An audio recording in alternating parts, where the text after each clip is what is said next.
kalau pada malah diem sih, ini lagi siapa malah main HP. Lagi ngeliatin apaan sih? Sorry, lagi sibuk mantau US election nih. Oh, lagi liatin US election. Iya sih, emang hari-hari ini tuh lagi rame banget ngebahas US election. Kalau lu pada ngeliat US election kemarin kayak gimana? Gue sih siapapun yang menang, yang penting gue udah nyiapin memesnya. Gimana sih, Mat? Nggak aib banget jawabnya. Tapi boleh deh, nanti kalau ada, bagi-bagi ya. Tenang Nin, memes itu sebagai alat persatuan bangsa. Jadi ntar gue bakal share, oke? Emang kenapa? Kok jadi pada concern sama US election? Iya dong, Pul. Sebagai negara superpower, keadaan politik di sana pasti bakal berpengaruh secara global. Yap, dan menurutku pengaruhnya tuh dia bisa menentukan next changer di perpolitikan India nggak sih? US masih memiliki power untuk mempengaruhi politik di dunia. Power seperti apa sih yang diterapin saat ini? Guys, bentar deh. Gimana sebelum kita lanjut diskusinya, kita bahas dulu teori HI yang pernah kita bahas di kelas sama Bu Junita. Jadi kan teori-teori itu bakal bisa ngejelasin fenomena ini kan? Nah, Gimana? boleh tuh, Di. Boleh tuh. Nah, boleh Nah, tuh. yaudah deh, buat diskusi hari ini gue bakal nge-record nih buat pembelajaran buat teman-teman kita semua. Nah, Anin kira-kira siap nggak buat ngebuka diskusi kita hari ini? Langsung aja ya kalau udah siap ya Anin ya. Oke, 3, 2, 1, close the door. Langsung aja dibuka diskusinya hari ini Anin. Terima kasih. Halo semuanya, jadi di sini seperti yang udah diomongin tadi sedikit, kita bakal ngebahas tuntas, sedikit aja sih sebenarnya, nggak sampai tuntas banget, soal teori-teori di hubungan internasional. Dimulai dari soal kesejarahan dari HI. Gak usah berlama-lama, go check it out. Kali ini izinkan saya untuk menceritakan tentang kesejarahan dalam teori hubungan internasional. Untuk penjelasan dari saya sendiri, saya akan membagi penjelasan ini berdasarkan 3 periode dalam perkembangan teori hubungan internasional. Yakni yang pertama periode antar peperangan, yang kedua adalah Perang Dunia II, pasca Perang Dunia II, dan yang ketiga adalah pasca Perang Dingin. Nah, untuk yang pertama yaitu pada masa interwar period. Nah, sebenarnya pada masa interwar period ini kan kurang lebih 1920 sampai 1930-an. Dan pada saat yang sama disitulah muncul program studi baru dalam Civitas Akademika yang disebut hubungan internasional. Nah, pada saat masa awal perkembangannya pun perkembangan teori yang ada pada hubungan internasional pada saat itu adalah tentang perspektif normatif atau idealis. Nah, karena berpikirnya mungkin muncul pada saat antara perang ya, maksudnya Perang Dunia I berakhir. Nah, di sini, ini yang disebut interperiod sampai sebelumnya 2 dekade kemudian tuh Perang Dunia II terjadi. Nah, mungkin yang terjadi dalam pikiran masyarakat waktu itu adalah, wah, bagaimana supaya dunia itu damai dan tidak terjadi peperangan. Maka fokus kajian dalam studi HI pada masa itu pun ya bertumbuh seputar perang dan damai. Sementara tujuannya dimaksudkan untuk mencegah peperangan melalui kontrol dan kerjasama. Metode penelitian yang digunakan pada waktu itu pun sifatnya kualitatif dan naratif. Karena masih berupaya pula untuk memahami HI sebagaimana ilmu baru, kajian empiris dan sintesis historis merupakan metode kualitatif yang kerap digunakan. Oke, selanjutnya pada pasca Perang Dunia II. Nah, perspektif yang dominan pada saat itu adalah realisme. Khususnya realisme ini adalah kritik kepada idealisme yang sebelumnya. Karena kenapa? Karena pada kenyataannya untuk menciptakan dunia yang penuh perdamaian itu sebenarnya tidak realistis.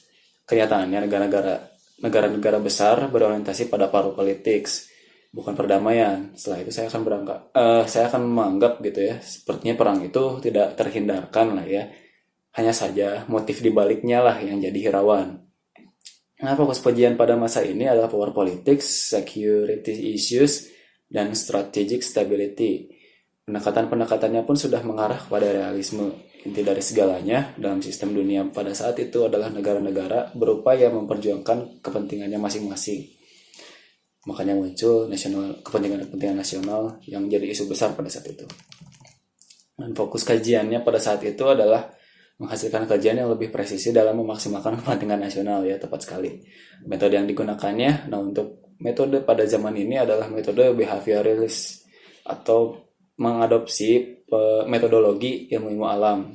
Jadinya kayak pakai eksperimen, analisis, kuantitatif, positivisme, bahkan ide value free atau bebas nilai. Dan yang terakhir, periode pasca Perang Dingin.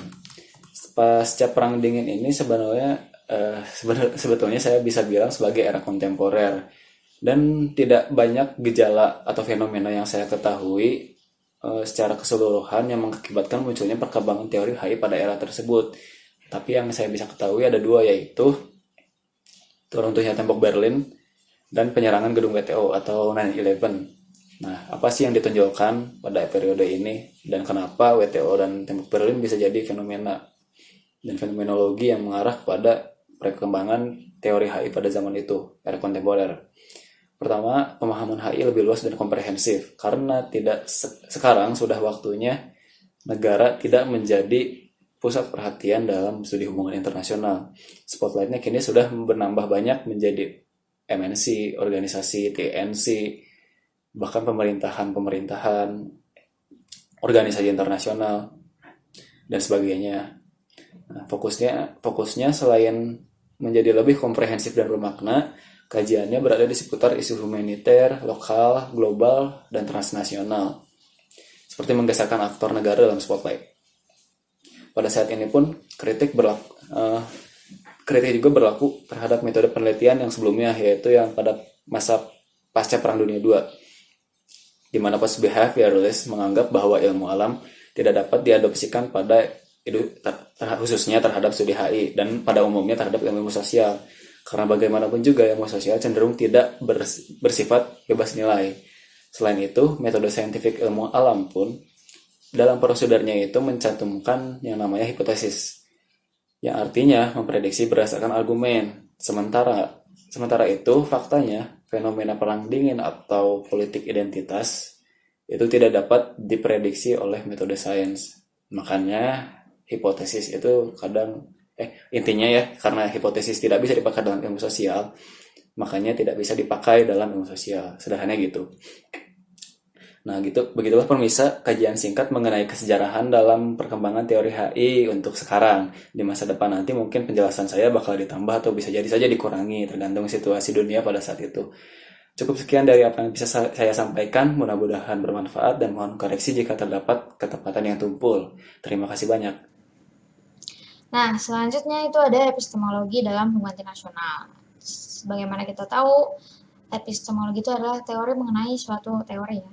Dan kita juga tahu bahwa teori itu digunakan untuk menjelaskan atau mendeskripsikan peristiwa yang terjadi, dan juga memprediksi apa yang akan terjadi di masa depan dengan mempelajari yang terjadi di masa kini dan masa lalu.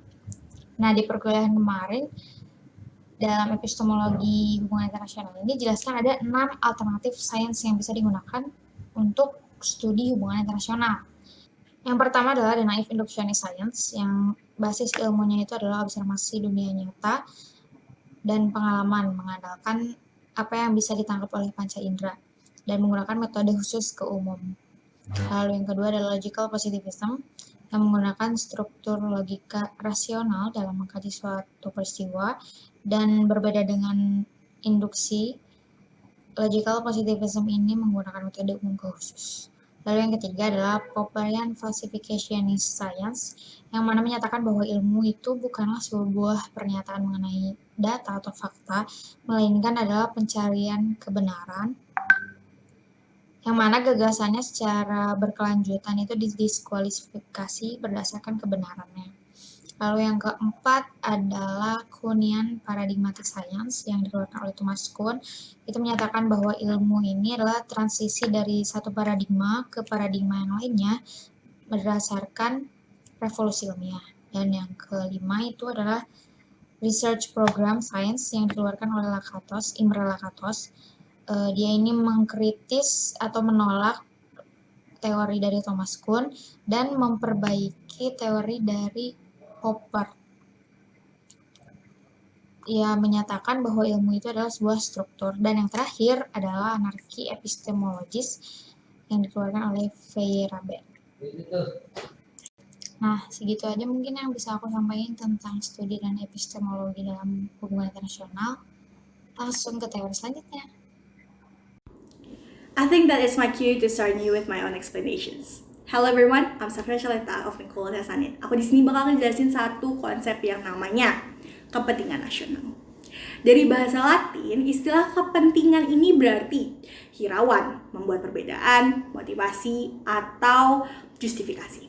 That is true, at least kalau misalnya kita ngomongin soal national interest ya.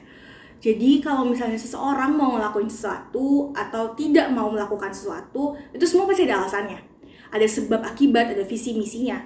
Ya, kayak every single thing in this universe. That is also what happened with those nation-state actors.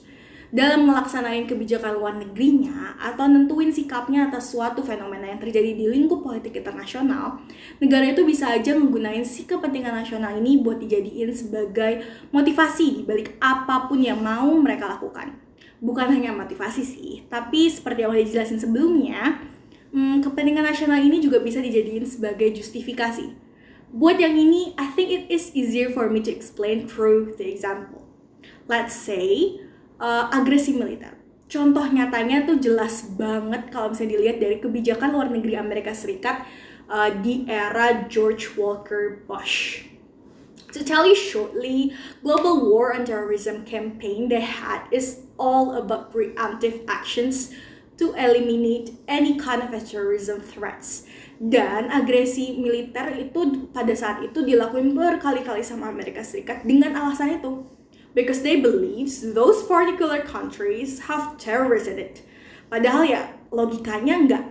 Ya semuanya bakal ada kemungkinan untuk teroris. Apa semua negara mau harus dilakukan agresi militer?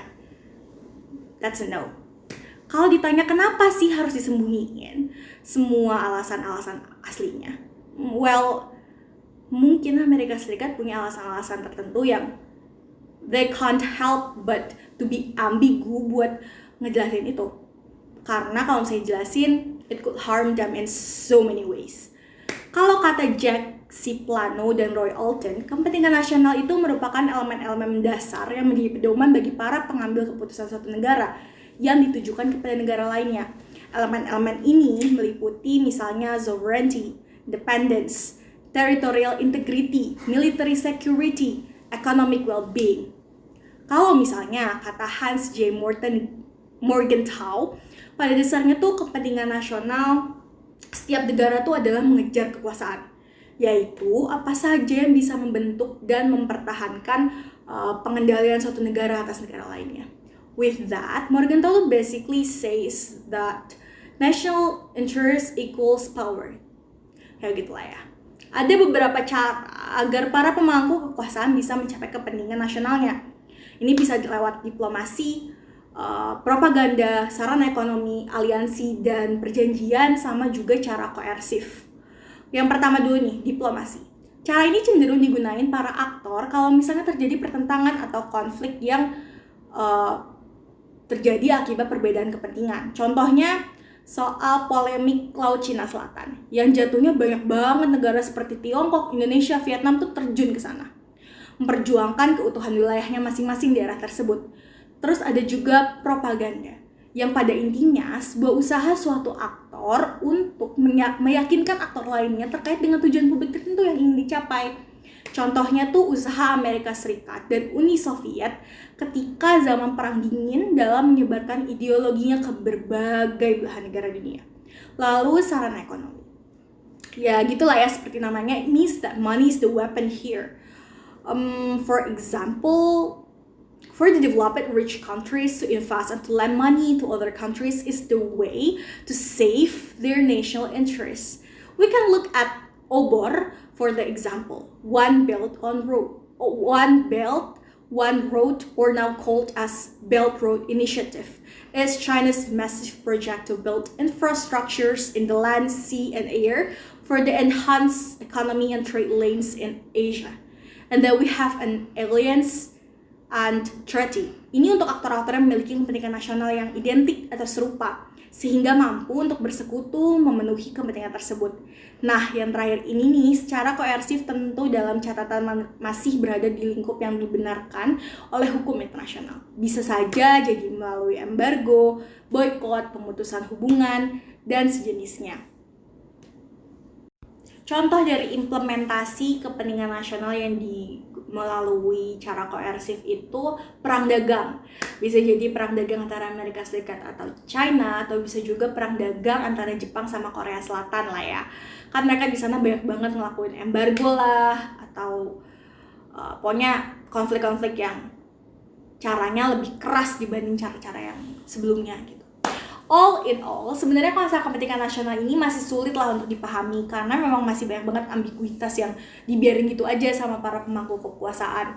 Jadi memang sejauh selama belum ada pemahaman yang universal, this is all the things we will get for it.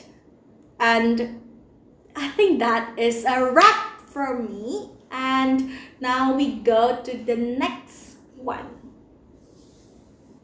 Wah, pembahasan tadi menambah wawasan kita ya tentang kepentingan nasional teman-teman. Oke, sekarang kita masuk ke pembahasan selanjutnya. Aku Auri Hasna, di sini kita akan masuk ke pembahasan keempat, yaitu pembahasan mengenai power. Nah, pasti teman-teman sendiri udah sering dengar dong kata power, terutama di film-film nih. Banyak banget film-film tentang superhero yang punya kemampuan atau kekuatan lebih daripada manusia seperti biasanya. Atau mungkin kita bilangnya superpower.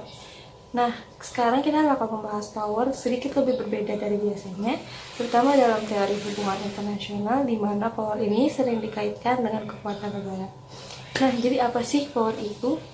Dalam dunia hubungan internasional sendiri, sebenarnya sudah banyak ahli yang mencoba untuk menerjemahkan apa sih itu power. Nah, dalam bahasa Indonesia sendiri, power itu sering disangkut pautkan atau ditranslatekan atau diartikan dalam banyak hal seperti kekuatan, kekuasaan, kapasitas, kapabilitas, dan lainnya. Kemudian juga sering dipertukarkan dengan influence, control, coercion, force, persuasion, dan lainnya. Sehingga konsep power ini gagal dalam berbagai kesepakatan. Nah, power sendiri memiliki 5 maksud nih teman-teman. Yang pertama adalah sebagai tujuan dari negara, lalu yang kedua adalah ukuran dari pengaruh atas hasil peristiwa, aktor maupun isu, lalu yang ketiga merefleksikan kemenangan dalam konflik atau pencapaian keamanan, lalu yang keempat adalah pengendalian sumber daya, dan yang terakhir adalah sebagai status yang dimiliki maupun tidak dimiliki oleh suatu aktor. Nah, ada beberapa objek dari power ini. Yang pertama ada materi, lalu yang kedua adalah hewan atau makhluk non-manusia lainnya, lalu yang ketiga adalah manusia itu sendiri. Nah, power ini memiliki beberapa tipe seperti power over, power with, power to, dan power within. Yang pertama ada power over, di mana power over ini adalah bentuk power yang paling umum dipahami, yang dibentuk melalui paksaan maupun dominasi dari satu pihak ke pihak lain.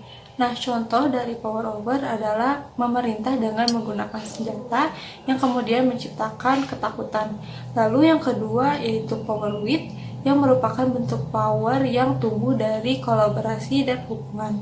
Nah, bentuk power ini itu menciptakan dan mencirikan adanya tindakan kolektif. Lalu yang ketiga ada power to, di mana bentuk power ini merujuk pada potensi kekuatan produktif yang tindakannya tidak membutuhkan hubungan dominasi. Lalu yang terakhir adalah power within, yang hal ini merujuk pada rasa harga diri dan pengetahuan diri seseorang. Nah, bentuk power ini juga akan mencakup kemampuan untuk mengenali perbedaan antar individu dan menghormati antara satu orang dan orang lainnya. Nah, power juga memiliki dimensi atau wajah. Menurut Stephen Lux, seorang filsuf terutama dalam studi of power ini, dia menerangkan suatu teori tentang dimensi atau wajah dari power yang disebut juga dengan three phases of power atau three dimension of power. Nah, dimensi atau phase yang pertama itu disebut dengan power as decision making. Nah, terdapat aksi sadar dari satu pihak atau perwakilan suatu negara dalam mempengaruhi keputusan pihak lainnya, terutama dalam memenangkan argumen. Nah, ini tuh bisa dilakukan dengan cara misalnya satu pihak menjanjikan untuk memberikan hadiah terhadap pihak lain, atau bahkan memberikan ancaman terhadap pihak lain agar pihak lain mengeluarkan keputusan yang sesuai dengan keinginan dari pihak yang memberikan power. Kemudian ada dimensi yang kedua yang disebut juga dengan power as agenda setting, di mana dalam dimensi ini menurut Barrah and Baratz, si power sudah dilakukan oleh satu pihak terhadap pihak lain bahkan jauh sebelum decision making terjadi atau dilakukan di belakang layar. Nah, maksudnya apa sih? Power yang dilakukan di belakang layar ini maksudnya adalah ketika satu pihak sudah mulai mengkontrol agenda setting sejak awal untuk mencegah atau menghalangi isu-isu tertentu muncul untuk mempengaruhi si decision making pihak lainnya nanti. Jadi sudah dilakukan sebelum decision makingnya terjadi. Kemudian dimensi atau phase yang ketiga disebut juga dengan power as thought control, yang merupakan kemampuan untuk mengkontrol atau membentuk pikiran, asumsi, persepsi dari pihak lainnya tanpa mereka sadari. Nah, dimensi ini merupakan penggunaan power yang lebih efektif dan kurang berbahaya dari dimensi-dimensi sebelumnya dan mencegah munculnya konflik ke permukaan. Sebenarnya sudah ada banyak ahli yang mencoba mengembangkan dimensi ini sampai ke dimensi keempat, kelima, keenam, dan seterusnya. Nah, kita akan lihat ke depannya bagaimana perkembangan dari dimensi of power ini. Terakhir, aku mau kasih quotes nih sama kalian. The Japanese says you have 3 faces. The first face you show to the world, the second face you show to your friends and your family, and the third face is the face that you never show to anyone. Oke, sekian penjelasan dari aku tentang power yang sekilas ini. Semoga bermanfaat. Terima kasih. Setelah tadi ada penjelasan mengenai power, kali ini aku akan menjelaskan mengenai salah satu jenis power, yaitu soft power. Konsep soft power pertama kali diperkenalkan oleh Joseph Nye pada tahun 1990. Soft power ini dapat didefinisikan sebagai jenis kemampuan negara yang dapat mewujudkan tujuan negara melalui ketertarikan. Power dalam soft power ini diartikan sebagai kemampuan negara untuk membuat pihak lain atau negara lain menginginkan hasil yang sama, serta dianggap sebagai kemampuan untuk membentuk preferensi pihak lain agar sama dan sesuai dengan negara penerap soft power. Power atau kemampuan tersebut dalam pelaksanaannya tidak dilakukan menggunakan ancaman, kekerasan, atau bayaran, melainkan dilakukan dengan atraksi, koopsi, dan pemikatan atau seduksi yang menyenangkan. Selanjutnya, dalam soft power ini ada 3 sumber utama. Yang pertama adalah budaya. Budaya untuk dijadikan sebagai sebuah soft power, budaya ini harus dapat menarik pihak lain dan juga membuat kagum dimanapun budaya tersebut diperlihatkan. Serta budaya tersebut juga harus budaya yang prestisius bagi negara dan negara lainnya. Kemudian, Joseph Nye ini merangkum budaya menjadi 2 kelas. Yang pertama ada budaya tinggi, contohnya itu seperti bahasa, literatur sastra, dan artefak seni. Dan yang kedua adalah budaya populer, contohnya ada musik pop, film, kemudian ada kuliner, desain, dan fashion. Sumber soft power yang kedua adalah nilai-nilai politik. Joseph Nye menganggap bahwa untuk dijadikan suatu sumber soft power, nilai-nilai politik tersebut harus diikuti secara domestik dan juga internasional. Sehingga nilai-nilai politik tersebut harus sesuai dengan tindakan yang mereka dukung atau mendapat pengakuan dari negara lain. Atau juga nilai tersebut harus berkesesuaian dengan tujuan kebijakan luar negeri umumnya dan tidak bertentangan dengan nilai-nilai yang berlaku umum atau mainstream dan universal. Nilai-nilai politik apa sih yang dianggap universal? Yaitu ada nilai politik kebebasan, demokrasi, dan hak asasi manusia. Untuk sumber soft power yang ketiga adalah kebijakan luar negeri. Daya tarik atau soft power suatu negara juga ditimbulkan oleh kebijakan-kebijakan yang dianggap legalistik dan berbagi otoritas moral yang mengizinkan kepentingan orang lain. Kebijakan tersebut juga yang didasarkan pada definisi kepentingan nasional yang inklusif dan berpandangan jauh, serta kebijakan yang tidak membahayakan pihak lain. Contoh kebijakan luar negeri yang dapat dijadikan sebagai sumber soft power yang menarik dan legitimate adalah kebijakan yang memberikan dukungan diplomatik, kebijakan yang memberikan bantuan kemanusiaan, kebijakan yang tidak mengandung unsur koersif dan atau payoff dalam membangun nilai-nilai bersama, serta kebijakan yang memiliki hubungan timbal balik atau menguntungkan kedua pihak. Setelah tadi ada 3 sumber utama, ada satu sumber alternatif dari soft power, yaitu personalitas kepemimpinan. Personalitas kepemimpinan dapat dijadikan sebagai sumber dari soft power ketika pemimpin dapat merepresentasikan kualitas-kualitas seperti yang diharapkan dan diinginkan pihak lain. Kemudian juga ketika pemimpin tersebut bisa menjadi contoh dan memberikan power bagi masyarakat internasional. Dalam belasannya terdapat 2 aktor pelaku utama soft power. Yang pertama adalah aktor negara dan yang kedua adalah aktor non-negara seperti organisasi, perusahaan, kelompok orang, dan individu. Kemudian soft power ini dilaksanakan dengan tujuan yang pertama membentuk reputasi internasional dan yang kedua adalah membentuk hegemoni.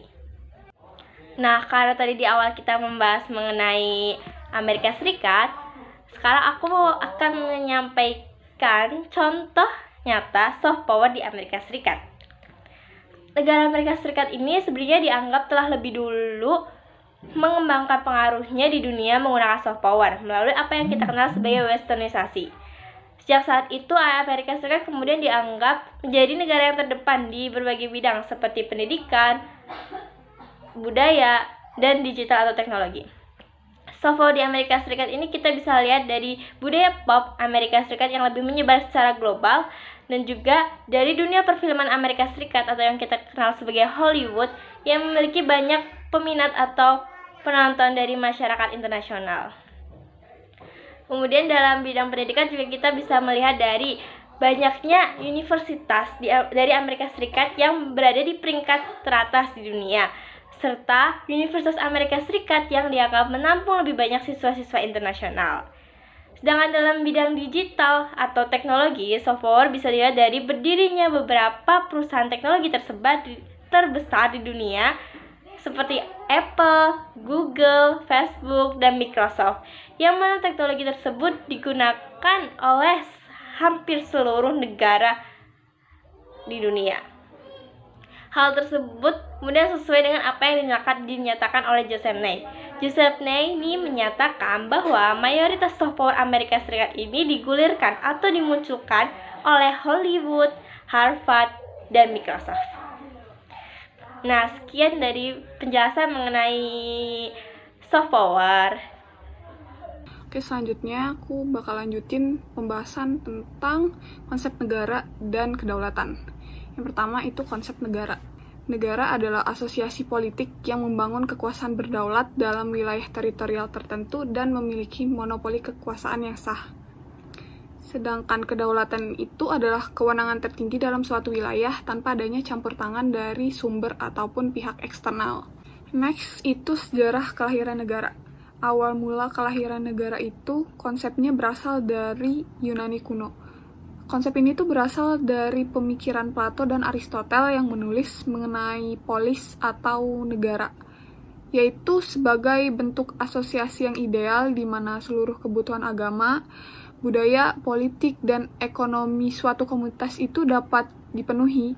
Lalu konsep negara itu berkembang menjadi konsep negara modern melalui sumbangsih dari hasil pemikiran yang berasal dari filsuf-filsuf politik seperti Niccolò Machiavelli dan Jean Bodin. Setelah itu, konsep negara tuh makin menyebar melalui adanya ekspansi dan penaklukan yang dilakukan oleh banyak negara-negara di Eropa. Setelah adanya ekspansi tersebut, negara-negara yang terjajah oleh negara Eropa ini mulai mengambil konsep negara itu buat bikin negara mereka sendiri dengan menggunakan konsep negara yang berasal dari Barat. Setelah itu ada konsep tentang negara dan bangsa. Negara dan bangsa itu sebenarnya beda. Negara itu adalah suatu wilayah yang dimana ada pemerintahan dan hukumnya yang berdaulat. Sedangkan bangsa itu adalah sebuah kelompok orang yang merasa saling terikat satu sama lain karena adanya budaya, nilai, agama, bahkan bahasa yang sama. Oke, terus ada teori-teori negara. Yang pertama itu teori negara liberal pluralis yang menggunakan teori neoliberalisme yang menolak analisis Marxis dan melihat masyarakat itu sebagai sejumlah besar kelompok yang bersaing untuk mengontrol atau mempengaruhi negara. Di sini negara itu bersifat netral, jadi bisa mendukung suatu kelompok ataupun menolak kelompok yang lainnya. Terus ada negara sosial demokratis yang menjadikan negara barat sebagai ciri dari negara ini. Akibat dari krisis ekonomi pada abad 20, jadi muncul negara-negara sosial demokratis. Negara itu dianggap dapat dan harus memiliki peran yang lebih besar dalam menangani masalah-masalah sosial seperti pengangguran, penyakit, dan dipandang dapat menjadi keadilan sosial serta memberikan perlindungan kepada masyarakat. Terus ada analisis Marxis yang memandang negara dalam kerangka perjuangan kelas. Analisis Marxis itu mencerminkan struktur ekonomi masyarakat dan perjuangan kelas yang muncul dari adanya sistem ekonomi tertentu. Jadi ketika sistem ekonomi berubah, kelas juga akan berubah, dan sistem yang berubah itu membuat negara tidak netral karena didominasi oleh kelas yang berkuasa. Terus ada juga analisis feminis. Para feminis itu melihat negara sebagai suatu entitas yang paling kuat dari banyak institusi sosial. Negara itu dijalankan oleh laki-laki untuk kepentingan laki-laki juga. Sedangkan perempuan sendiri itu harus memiliki perjuangan ekstra untuk mendapatkan posisi di pemerintahan. Meskipun jabatan dan posisi itu bisa diraih, pasti ada hambatan yang harus dilalui dulu untuk mencapai posisi yang tinggi. Tapi sekarang sudah banyak perempuan yang ikut dalam perlombaan untuk mendapatkan posisi tersebut dalam pemerintahan. Dari situ kita jadi tahu kan kalau sebenarnya negara itu punya bentuk, dasar filosofis, dan sistem pemerintahan yang banyak dan beda-beda. Tapi pada dasarnya, tiap negara punya ciri dan karakteristik yang umum.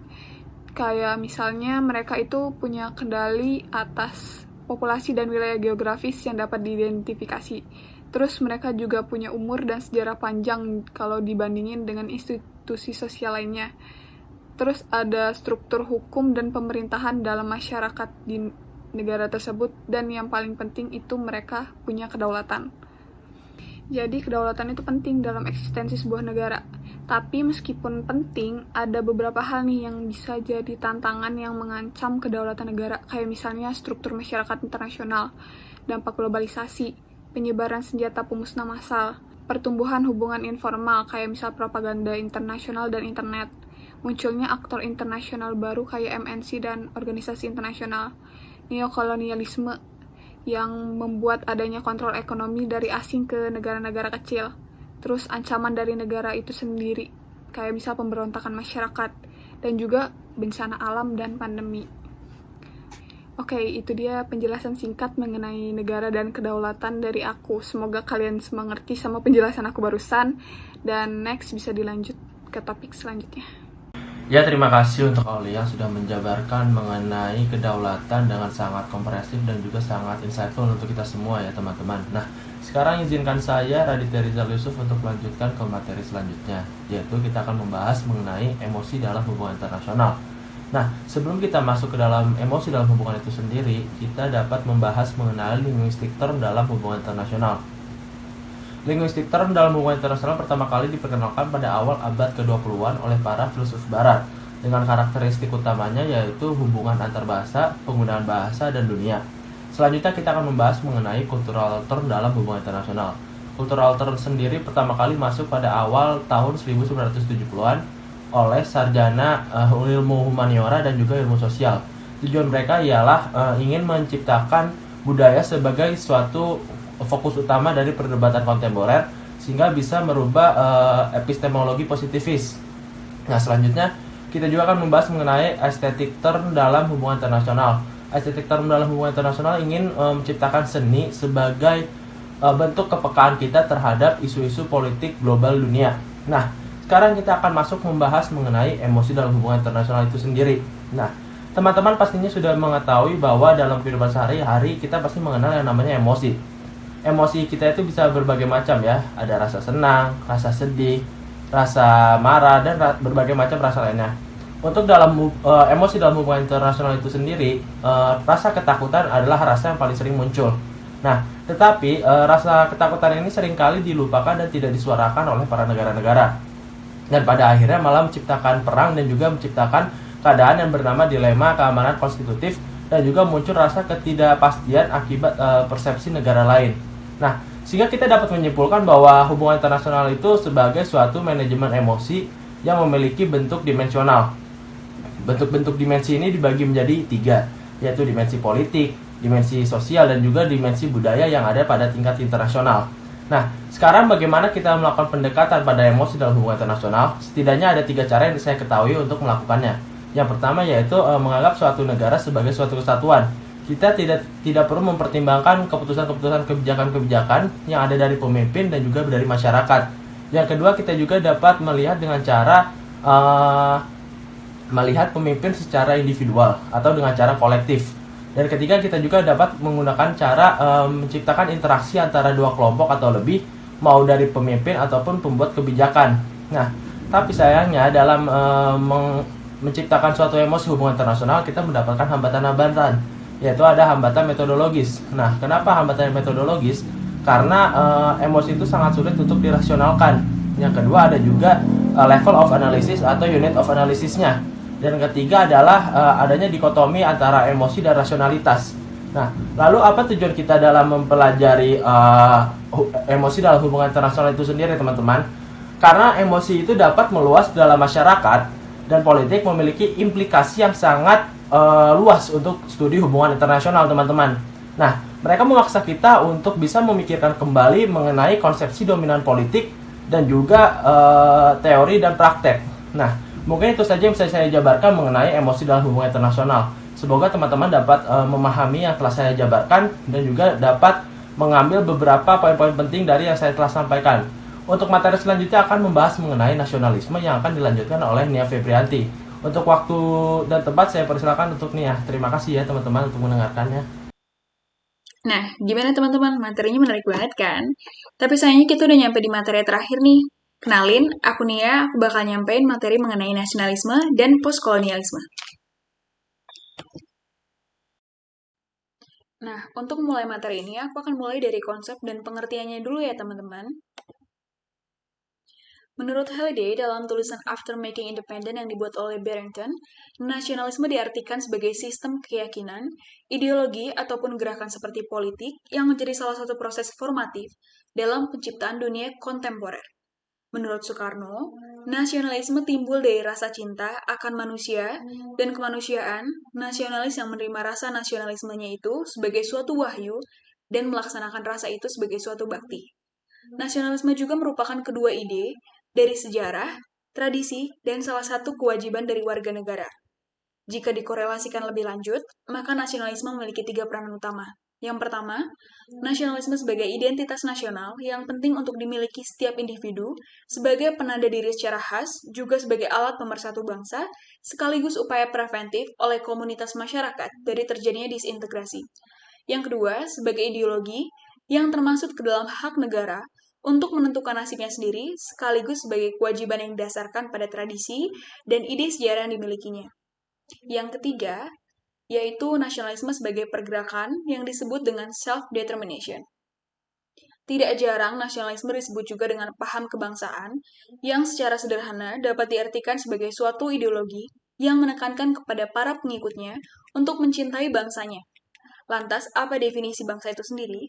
Seorang teoretikus dari Prancis yang bernama Ernest Renan mendefinisikan bangsa sebagai sekelompok orang yang percaya bahwa mereka merupakan sebuah bangsa, atau yang dikatakannya, a nation is a group of people who believe themselves to be a nation.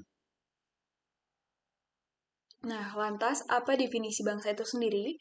Seorang teoretikus dari Prancis yang bernama Ernest Renan mendefinisikan bangsa sebagai sekelompok orang yang percaya bahwa mereka merupakan sebuah bangsa, atau yang dikatakannya, a nation is a group of people who believe themselves to be a nation. Nah, pendapat ini merupakan definisi yang subjektif dan konstekstual, sehingga apabila teman-teman mengingat bahwa Bung Karno sering menggunakan pendapat ini untuk menjelaskan dan membangkitkan semangat kebangsaan Indonesia pada masa pergerakan nasional.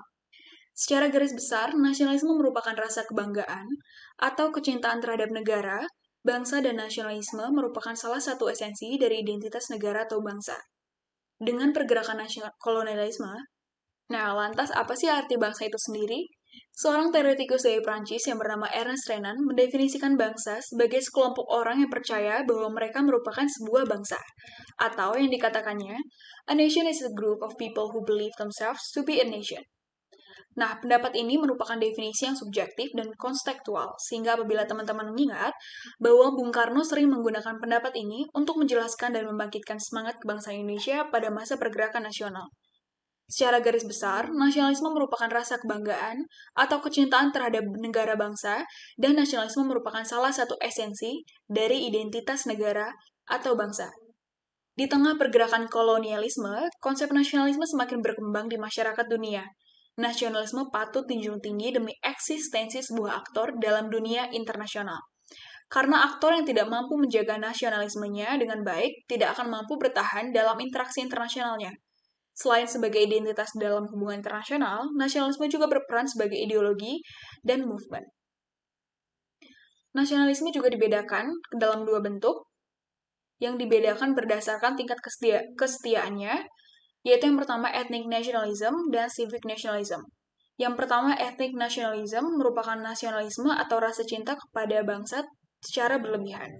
Orang-orang dengan ethnic nationalism ini memiliki rasa cinta terhadap negaranya juga, namun kecintaannya terhadap etnisnya lebih tinggi, sehingga nasionalisme tersebut mengalahkan rasa cintanya kepada negaranya. Yang kedua yaitu civic nationalism. Nasionalisme ini adalah nasionalisme yang menjunjung tinggi rasa cintanya terhadap bangsa dan negaranya. Civic nationalism lebih mementingkan rasa cintanya terhadap negaranya daripada rasa cintanya terhadap etnisnya. Selanjutnya, saya akan menyampaikan materi mengenai postkolonialisme. Nah, nasionalisme pun menjadi salah satu bahasan penting dalam teori ini, sebab nasionalisme menjadi salah satu penggerak postkolonialisme. Postkolonialisme merupakan kritik terhadap ideologi, ide atau gagasan kolonialisme, mengkritik bentuk totalisasi, dominasi, dan bentuk kepemimpinan budaya hegemoni barat yang mengandung nilai-nilai rasisme, penindasan, dan eksploitasi. Postkolonialisme memberikan pandangannya pada HI, di mana mereka menambah area kajian HI dengan memperluas pengetahuan tentang perspektif yang sebelumnya kurang dikenal dalam konsep HI yang tampaknya jelas seperti konsep kedaulatan, kekuasaan, keamanan, dan nasionalisme. Salah satu kritik mengatakan, apa yang bagi Barat merupakan universalisme, Salah satu kritik mengatakan, apa yang bagi Barat merupakan universalisme, namun bagi masyarakat Timur merupakan imperialisme. Berkaitan dengan hal itu, Barat berusaha mempertahankan superioritas serta kepentingan-kepentingannya dengan cara menunjukkan kepentingan itu seakan menjadi kepentingan masyarakat dunia atau global. Pada awal perkembangannya, pembahasan nasionalisme dalam studi hubungan internasional sulit mendapat tempat yang sama dengan teori lainnya. Hal ini dikarenakan pembahasan studi hubungan internasional adalah mengenai apa yang ada di luar negara, sedangkan pembahasan konsep mengenai nasionalisme cenderung kepada ranah politik domestik negara. Nah, selanjutnya mengenai nasionalisme dan hubungan internasional. Pada awal perkembangannya, pembahasan nasionalisme dalam studi hubungan internasional sulit mendapat tempat yang sama dengan teori lainnya. Hal ini dikarenakan pembahasan studi hubungan internasional sebelumnya lebih mengenai apa yang ada di luar negara, sedangkan pembahasan konsep mengenai nasionalisme cenderung kepada ranah politik domestik negara. Dan adapun muncul pertanyaan mengenai apakah dukungan mengenai nasionalisme juga mendukung tujuan awal dari pembentukan studi HI itu sendiri, yaitu menjaga ketertiban dunia. James Ruhl mengatakan bahwa setidaknya nasionalisme dapat menjadi jawaban dan pegangan di tengah perubahan dalam dinamika hubungan internasional yang sebelumnya memiliki bipolar system, sehingga nasionalisme dapat menjadi pegangan bagi negara-negara dunia untuk menjaga keseimbangan dan identitas negara sebagai aktor dalam sistem internasional. Dan nasionalisme itu sendiri kan cinta tanah air serta paham kebangsaan persatuan dan kesatuan bangsa. Berbeda dengan chauvinisme atau chauvinisme yang merupakan kesetiaan atau rasa cinta kepada tanah air secara berlebihan. Sehingga sebenarnya apabila negara memiliki nasionalisme, lantas tidak serta-merta mengancam perdamaian dunia. Nah, mengenai perkembangan nasionalisme sendiri, hingga saat ini juga mengalami hambatan terutama ketika adanya perkembangan globalisasi. Ketika berakhirnya Perang Dingin tahun 1999 yang menciptakan perkembangan ekonomi global baru, kapitalisme menciptakan ikatan-ikatan nasional yang menghambat loyalitas, dan seiring dengan pertumbuhannya, kapitalisme merobek ikatan-ikatan nasional ini dan menciptakan kemungkinan tumbuhnya sentimen dan aliansi internasional di antara kaum proletar. Pandangan awal mengenai dekatnya hubungan antara kapitalisme dan internasionalisme ini harus dikaji ulang dalam konteks kebangkitan nasionalisme. Marxisme berpendapat bahwa meluasnya kapitalisme akan berujung pada ditinggalkannya kesadaran nasional atau nasionalisme. Sedangkan Berke menunjukkan bahwa nasionalisme justru menjadi semakin kuat, alih-alih meninggalkan nasionalisme, kelas proletar justru terikat makin erat dengan bangsanya, serta berusaha mempertahankan kedaulatan negara bangsanya. Sejalan dengan argumen itu, Gilpin yang merupakan seorang realis juga berpendapat bahwa Marxisme gagal menyadari bahwa manusia memiliki kecenderungan yang amat besar untuk berkelompok dan berkontestasi antara satu sama lain dengan basis pengelompokan tersebut. Manusia memiliki kecenderungan untuk membentuk internal unity di dalam kelompoknya serta external divisions dengan kelompok lain. Fanon Franz berpendapat bahwa nasionalisme berkaitan dengan internasionalisme, di mana adanya kesadaran nasional bahwa ada sistem internasional sebagai kesadaran hidup dan bertumbuh yang menjadi wadah bersama untuk tatanan global. Dengan demikian, tidak perlu ada nilai sentimen antara nilai-nilai nasionalisme dalam pergerakan global dan politik solidaritas internasional dalam mobilisasi nasionalis, sehingga ekspresi post-kolonialisme dan dukungan nasionalisme dapat berjalan dan dilakukan terutama dalam mewujudkan perjuangan global dalam melawan imperialisme. Nah, teman-teman, sekian materi yang bisa aku sampaikan. Semoga materinya bisa berguna buat kita semua ya. Kasih. I think that's enough from us. Some concluding remarks from me. I hope this video can clear enough confusion you've had on IR theories. We are really sorry for our faults, for any faults for both the contents and the video too. Please do give this video a like and comment because it really means a lot for us. Thank you everyone.